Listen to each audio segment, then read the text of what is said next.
The idea that a man's worth is solely determined by his ability to provide for a woman's material desires is not only outdated, but is also damaging to both parties involved. Now, it perpetuates the idea that women are reliant on men for financial security and that men are only valued for their monetary contributions.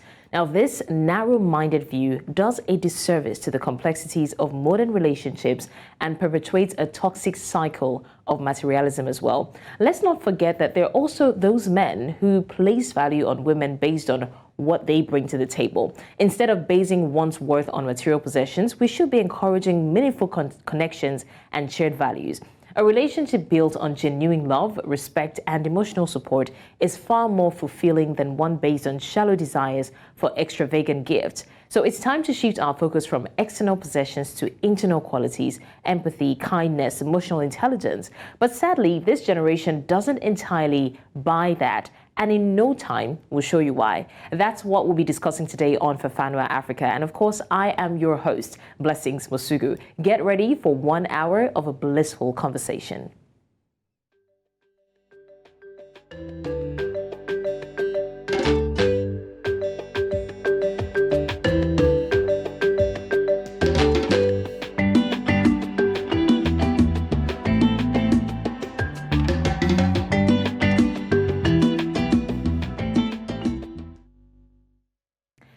The world of entitlement and spending culture has taken a turn for the extreme, and nothing exemplifies it more than the recent statement made by a Nigerian lady regarding the earning potential of her potential suitors or boyfriends.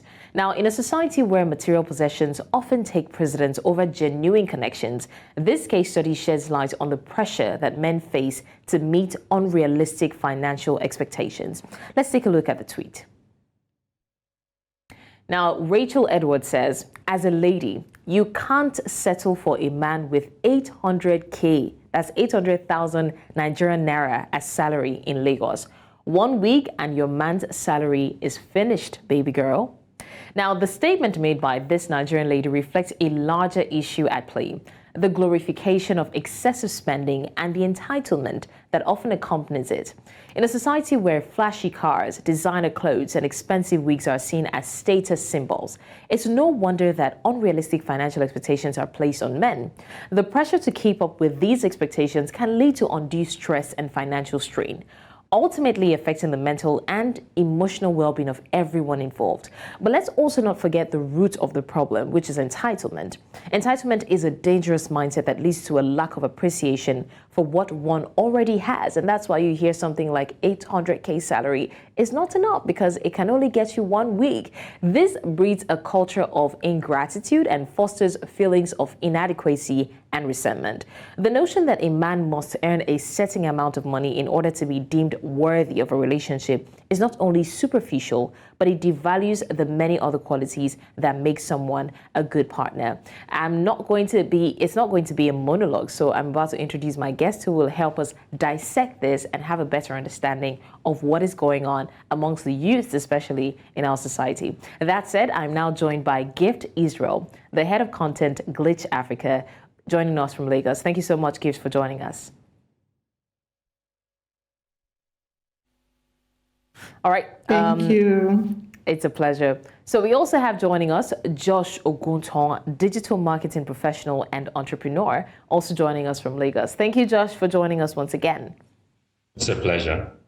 All right, Gift and Josh, we are faced with an issue, right? This has been a trending tweet since it was, put up on social media, and lots of people have tagged it entitlement. So I'm just going to start by asking you both what your thoughts are on the statement made by Rachel, the lady, regarding the earning potential of her boyfriend or potential suitor. So, Gift, you go first. What do you think of that? I mean, I think when I first saw the tweet, it was somewhat hilarious to me because, first and foremost, as a lady, I wear my natural hair most times, so I was first shocked that with the wigs you guys are wearing cost 800K. Not you guys. So that was my first reaction. Then moving on to her saying, 1 week and your man's salary is finished. Yeah. Begs the question if you're Sorry? Go ahead. No, I said I said not you guys, it's them. But please go ahead. Yeah, so how,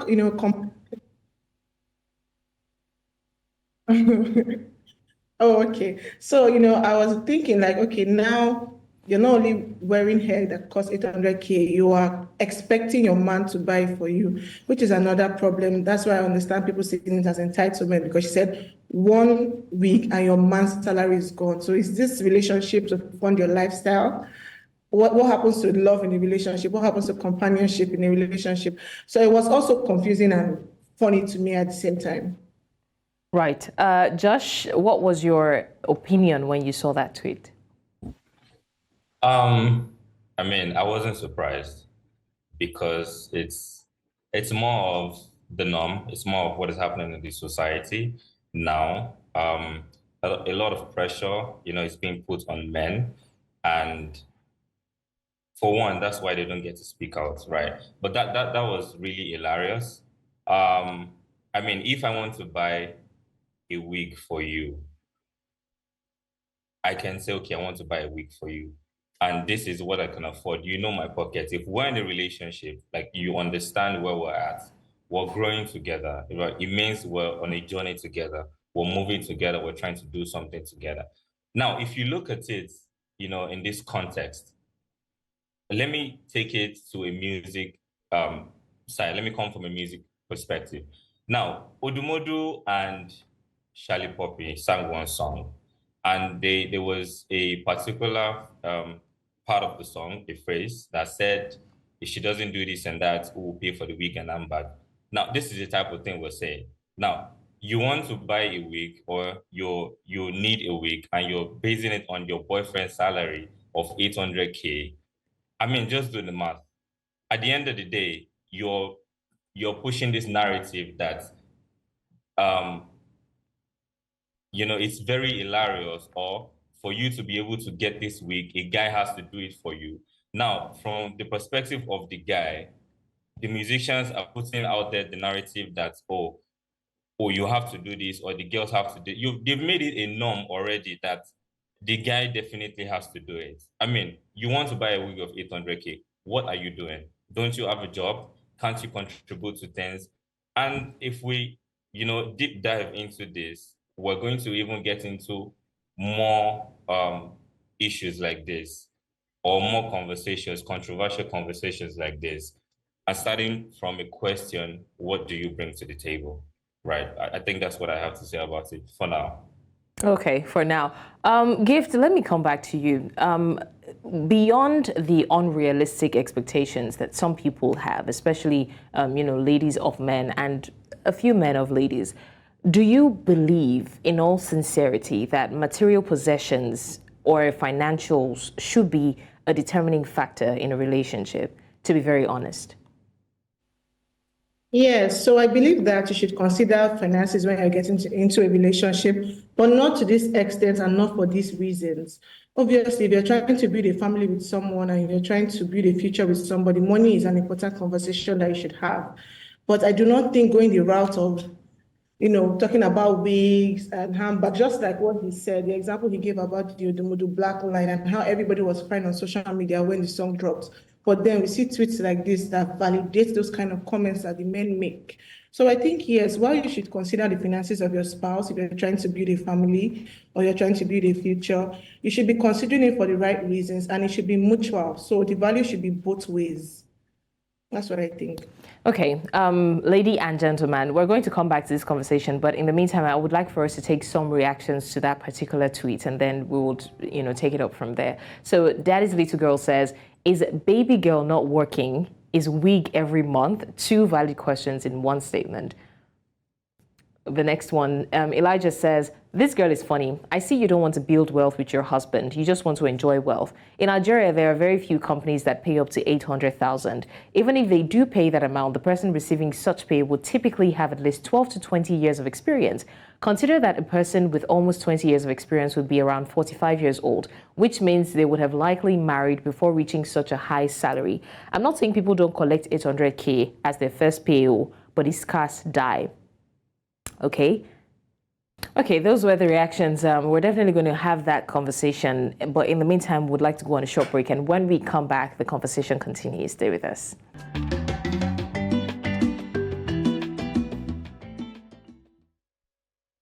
Many thanks for staying with us. You're still live with us on Fafanua Africa. And just a quick recap. We have been talking about three things in one: spending culture in our society among the youth, entitlement culture, and of course, high expectations, especially when it comes to relationships. And what birthed this was a tweet that went viral some days ago of a lady, Rachel, who says that as a lady, you should not be dating a man. There's the tweet right there. As a lady, you can't settle for a man with 800,000 Nigerian naira as salary in Lagos. 1 week and your man's salary is finished, baby girl. And that's what we have been talking about.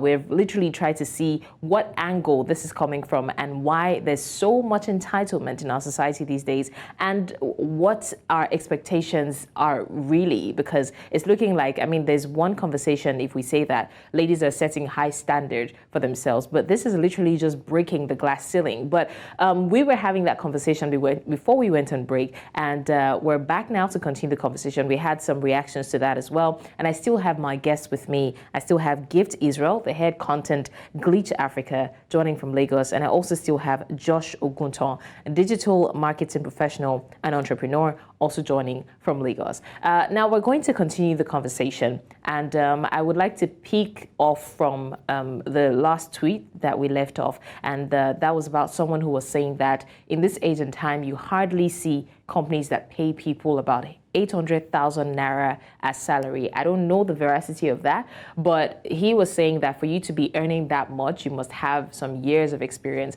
So basically, the question I want to draft out from that is, and I'm going to ask Gift first, do you think that there's a bit of societal pressure, especially on social media, because we see people living large? Let's be honest. We see people buying exotic cars and we're like, are these people still living in the same society that we're living in? So because of that, we're using that to set high standards for ourselves. So drawing it back to what the last tweet said about people not earning up to 800,000 naira as much as you think. Do you think that people are a little bit delusional because we know what the reality is, especially in this economy, but we're trying to compare our lives with the pressure that we see online, where we see other people living their life and shaping people's attitudes towards money and relationships? What's your idea about that?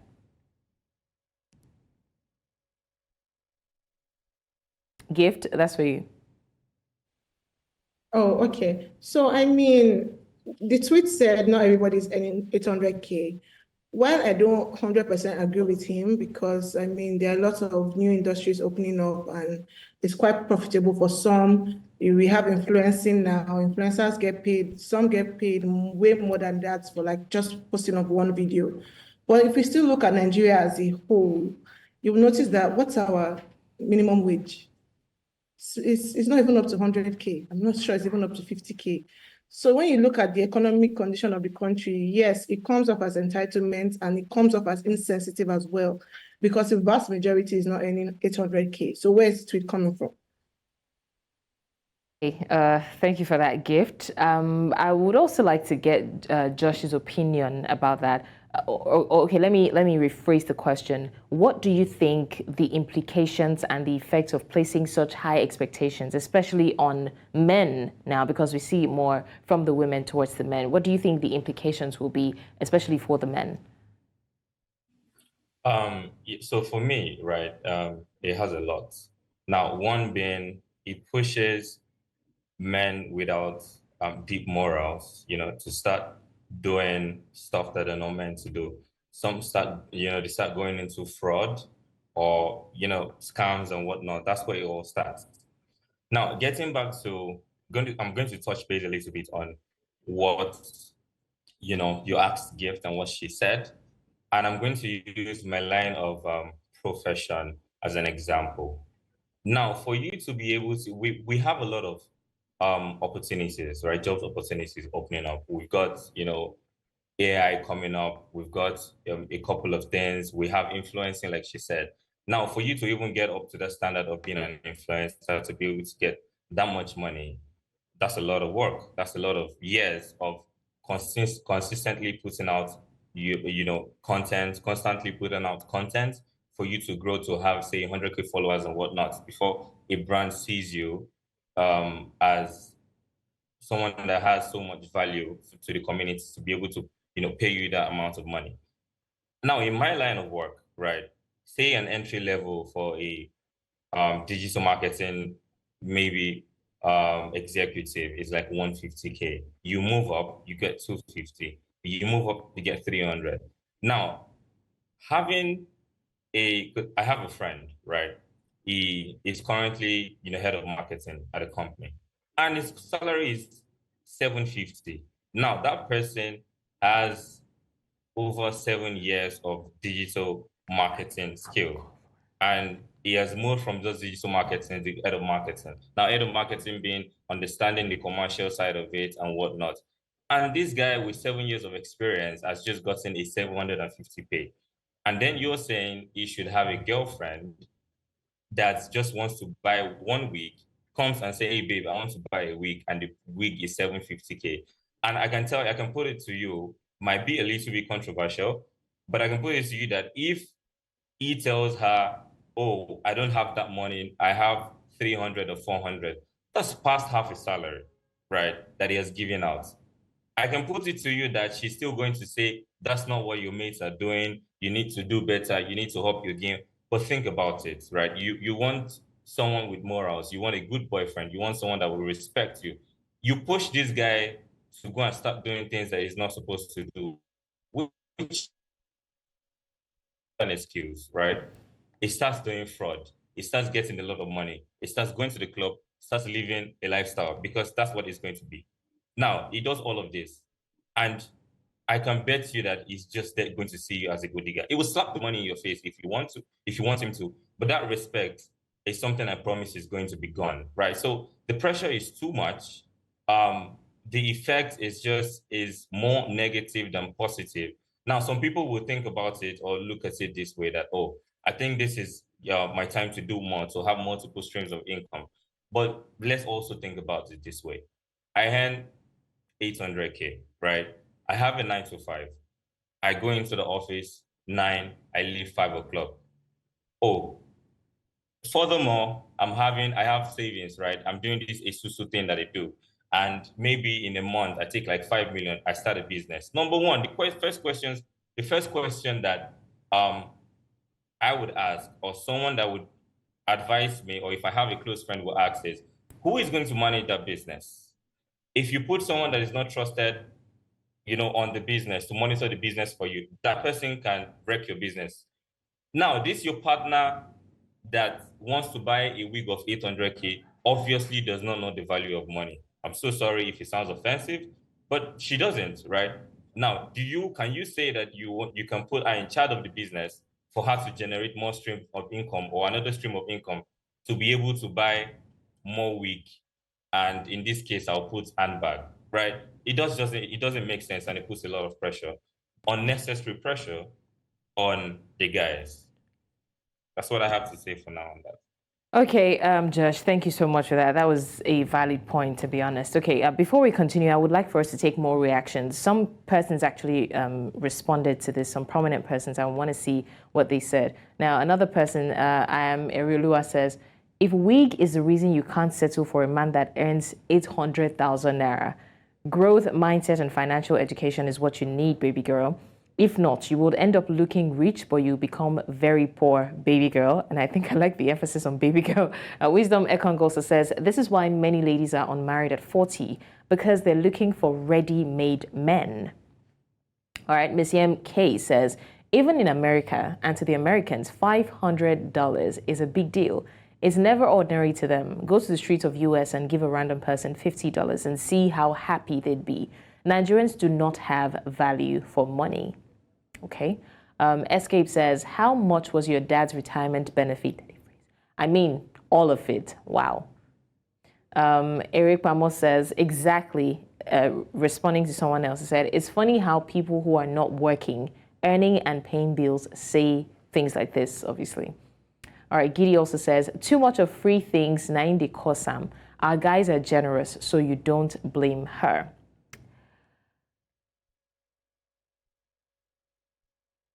All right. So Daddy Freeze did respond, and he says, "Get a job, baby girl. If you want to fund the soft life or be an 8/10 at least, which sadly you are not." And then the Rachel responded to it and says, "It's sad that most people are not bold enough to accept the reality of things in this country. Ordinary $500 is what's making this man shed tears. What do I expect from a man whose source of livelihood is TikTok gifts, looking for any opportunity to jump in front of a ring light?" Okay, so jabs were thrown, shades were thrown. Gift, I'm going to come back to you. I think I'm going to ask from the angle of the people who set these high expectations and cannot afford it for themselves. What do you have to say to that? Because, I mean, we're not saying that Rachel cannot afford to buy a wig of 800,000 naira every month if she wants to, but at the same time, we're not saying that she can.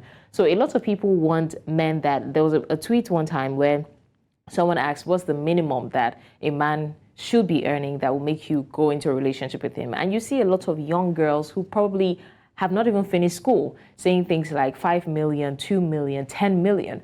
So how do we, what is the balance where people are having high expectations of the opposite gender, but they themselves cannot even fend for themselves? A lot of times they want to be a liability to these persons. What do you think of that? Yeah, I think I just agree with I think second to the last tweet that said, I blame Nigerian men because they are so generous. I think I agree with that tweet because it's the conditioning, it's how we brought up these ladies. You will see, we've heard people say they're in a club, somebody walks up to them, offers them so million, 2 million, 3 million naira for nothing. Oh, I just like the way you look, take. So that's what causes this kind of entitlement among our ladies.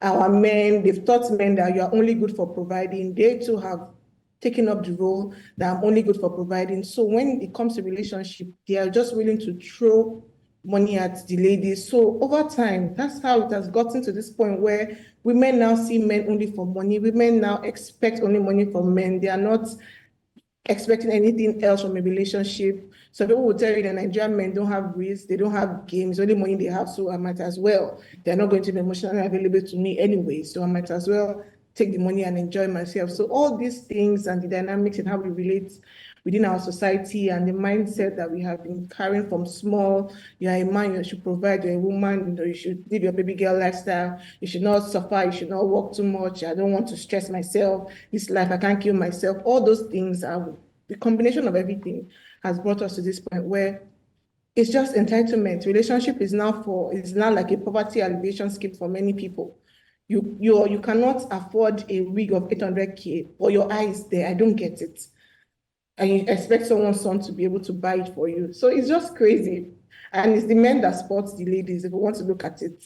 Just Okay. like that tweet. So I'm glad you mentioned that again because I was going to ask Josh if he agreed with that. Josh, do you agree? I see her point, and to be honest, I've seen it play out a lot of times where because some young girls get gifted expensive phones, expensive things, and even money, huge chunks of money, they think that that's how all men should be. In fact, now they've increased their, how do I say, how they measure generosity. So if you're not buying them cars, you're not generous enough. If you're not buying them 800K hair, you're not generous enough. So do you think that,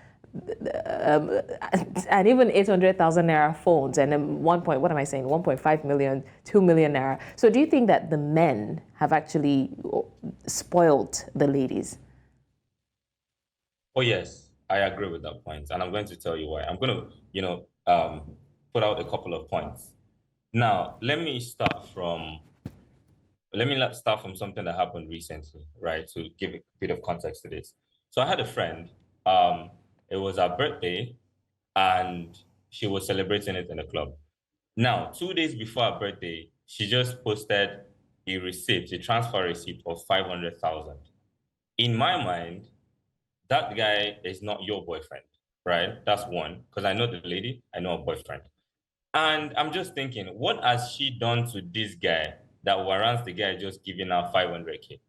Now, a day to the birthday, the guy went to the club, he goes to the club, they were at the club, and I saw, this casket thing where they open up this stuff, and the amount of drinks there, because I can tell because I'm into nightlife, right? A nightlife enthusiast. And I can see that what that guy bought is nothing less than 400K. Another person bought Casamigos, like 450K. Another person bought Don Julio. And I'm like, okay, so it makes sense now because these guys, or a lot of men, are enabling this. Now, when it comes to, I was unable to make that, the birthday party. And I got a text and she said, oh, I'm quite upset at you because one, you didn't come for my birthday and what's it called? And I was expecting you to make it up to me. Oh, I'm like, okay, how can I make it up to you? Oh, I want a diamond piece with a picture on something. And I'm like, okay, one, maybe because I have one or because you think I can afford one. But what really gives you the audacity for you to tell me to buy you a diamond piece? Like, one, I am not your boyfriend. Two, we have no relationship standards together. I mean, it just proves to you that this is what is happening and this is what guys are enabling. And if you look at it, I'm not saying that there are not men that are doing legit stuff. But if you look at it very well, look at the kind of men that are doing these things to the lady. Something wire, something Shegu fund, something big money spender, something dollar, right? It's just how the society has painted it, and it's just what it is right now. Furthermore, I I stumbled on a post on Instagram this morning, and the lady said that if I'd known this 2 years into marriage, my marriage would have worked better. Now she starts advising, and then she said, "Oh, don't be the hard lady. Don't say you can pick up the kids from school and still come back and cook. Don't put yourself in a position that you can sweep. Don't put yourself in a position that you can try to give your husband financial advice." Now, this is in a marriage, right? Now, I look at it. Our advice here is be a baby girl, be laid back, don't try to do anything. Let him baby you, let him get a maid, let him get this. I'm not saying all those things are wrong, right? I mean, of course, you should get help. You should get help. Um, Husband and wives are both there to help each other, to make the relationship or the marriage work and grow together. But when you are saying that you have been this person just because the man is able to do that, right?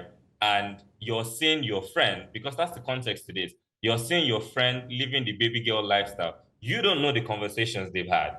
You don't know what brought them to that state. You don't know if that was the way that the marriage could work. And you're saying, because you see that, you want to implement it in your marriage and just being laid back. I'm really looking forward to waiting on a post where she's going to come out and say, "Oh, I'm sorry. This thing I saw it from a friend and it didn't work for me." So men enables these things, and it's just outrightly wrong. And it puts a lot of pressure on we entrepreneurs, or we that will sit down for 5 to 10 hours creating a marketing deck and submit and still go for meetings to pitch to earn 800,000 in a month, right? So yes, they do. And I really think that men should learn from this. Any man that is saying this, please do learn from it and make the society a better place for all of us. I really wish it was that easy, Josh. I mean, right, I know, right? I wish. But Gift, I'm going to ask you. I think that this is a good time to bring in this, because I think we obviously knew that it was going to get to this. But do you think that this whole thing is what is enabling the sugar daddy culture? Because now there's the mindset of young boys cannot have, like, they don't even see it as cannot afford. They believe that young boys are stingy, so they won't want to spend lavishly. But the older men would spoil you with money. So do you think that this kind of expectations enables the sugar daddy culture? 100%. It enables it like the fullest. And it also enables girls to date fraudsters, like Josh was saying. Even though, some of the things he said, he mentioned that after sitting for 8 to 10 hours, I will now go. I can tell you that Josh, he still gives girls money unnecessarily, even after working for 10 hours, because I think Nigerian men are just generous like that. Everybody has seen it. That's why Nigerian men are hot cake outside of Nigeria, because everybody knows that we spoil our women. That's what they say. So yes, the level of entitlement, I mean, you cannot be expecting 800K from an entry-level guy who just finished NYC and is 22 or 23 and is working as probably an intern, he's not going to be able to afford your 800K week. So you're definitely going to be looking towards the older men who can afford this lifestyle. It's just what it is. Okay, let me come back to Josh. Now, we've also seen, all of these situations, and we're seeing how it has eaten deep into the society. But at the same time, I think I'm going to try and bring it back home, because now what is happening is you men are seeing what some women are doing, using people's plots of land to, putting people's plots of land on their heads and things like that. So it is now a question of how do you create the balance? Because I've also heard of ladies who have been understanding girlfriends, they don't ask their men for money, they don't, anything money, they don't talk about it, they just, they're sanctimoniously in love in the relationship, doing their thing on their own, the guy is doing his thing. And because it's a relationship, and we're, if not for now that we're in a perverse culture where people just date for dating's sake, you're supposed to date for marriage. But let's even say that you're hoping to get married to this person and you're seeing that the person is not, let me use the pidgin term, is not shaking body, he doesn't do anything for you in the slightest. How do you now balance it? Because as a lady now, you don't want to seem overly materialistic. You don't want to seem demanding. And then it's worse because some guys will now send you a message and say, oh, thank you. You're not like the other girls that I know asking for things. So how do you create a balance between not being materialistic, but still wanting your man to spoil you? So I think that, you getting into a relationship, it means you're building something. It means you're working towards something. You're going on a journey with the person. Now, this is very valid because it happens a lot, and I'm not a fan of it. But agreeing to go on a journey together means you need to handle some things, which is number one, communication, right? You should be able to communicate with your partner. You should be able to talk about certain things if you want that relationship to grow. Now, moving away from just this, there's so many issues that comes up in a relationship, and you just have to talk about it. For some men, they're just quite insensitive, and some they're just very stingy. And I like to pride myself as someone that talks, right? If something is going on, I want to say this is going on. I want to tackle this situation, and I just don't want to keep quiet, right? And I just think that for couples or people in a relationship to strike a balance, if you see that your man is not doing what he's supposed to do, sit him down. Hey, babe, we need to have a conversation. I'm expecting these things. These are things that I think that, should be in our relationship. I think I should get gifts at random. I need you to understand what my love language is, or I like surprises or this. And these are things that, happens or they talk about at the talking stage. But like I said, some men are just quite insensitive and they don't pay attention to this. So I just think it's a thing of communication, right? He's your partner, she's your partner. You need to meet each other halfway, right? You need to know what works and what doesn't. Sit down, talk about it, tell him how you feel, tell her how you feel about these things. And if not 50%, maybe 40% of, the problem is solved. Okay. And yeah. All right. Thank you so much, Josh. I want to take this opportunity to say thank you. Gift Israel, Head of Content, Glitch Africa, thank you so much. And Josh Ogunton, Digital Marketing Professional and Entrepreneur. I had so much more questions, but because of our time, we would have to stop here. But thank you so much for joining us to discuss this. And we really do hope that the men and the women do better. Thank you once again, lady and gentlemen, for joining us. Thank you very much. Welcome. My pleasure. All right, this is where we call it a wrap on Fafanua Africa. I hope that you have learned a thing or two from this conversation. Please do also follow us on all our socials, and of course, join us in our subsequent episodes as we discuss issues that pertain to the youth. Thank you for joining us on Fafanua Africa. My name is Blessings Mosugu. Have a lovely day.